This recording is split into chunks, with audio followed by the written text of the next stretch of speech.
প্ৰকাশন গোষ্ঠী টেকনইড পাব্লিকেশ্যনৰ আজি 2024 বৰ্ষৰ স্বৰ্গীয় হৰেশ্বৰদেৱ চৌধুৰী আৰু স্বৰ্গীয় লাৱণ্য দেৱী বৰণী সাহিত্য বঁটা প্ৰদান আৰু গ্ৰন্থ উন্মোচনী সভাখন গাম্ভীৰ্যপূৰ্ণ পৰিৱেশত গুৱাহাটী প্ৰেছ ক্লাব প্ৰাংগণত অনুষ্ঠিত হয়।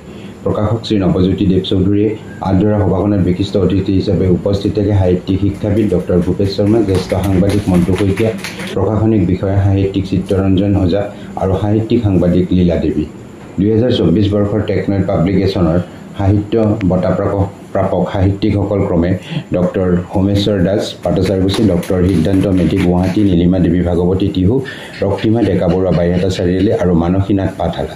একেখন মঞ্চতে 9খনকৈ অমূল্য গ্ৰন্থ উন্মোচন কৰা হয়। সভাত উন্মোচিত গ্ৰন্থসমূহ হ'ল ডক্টৰ পাৰুলনাথ আৰু কৃষ্ণানাথৰ মানৱ সম্পদ বিকাশ আৰু জ্ঞান বিজ্ঞান ব্যৱস্থাপনা, ডক্টৰ সিদ্ধান্ত মেধিৰ স্কাল্পচাৰ অফ আছাম, সাজিদা খাতুনৰ বিষণ্ণ চকুলো, ফণীন্দ্ৰনাথ তালুকদাৰৰ শিক্ষা সংস্কৃতি আৰু বিজ্ঞান আৰু অসমীয়া লোক সংস্কৃতিৰ সম্পদ ফকৰা যোজনা, নীলিমা দেৱী ভাগৱতীৰ কাব্যগ্ৰন্থ প্ৰতিশ্ৰুতি, মীনা তালুকদাৰৰ মন্থন সমাজ আৰু সাম্প্ৰতিক চিন্তা, ডক্টৰ পাৰুলনাথৰ যোগশিক্ষা আৰু মানসীনাথৰ ত্ৰিভাষিক সাধুপুথি একোগী সাধু।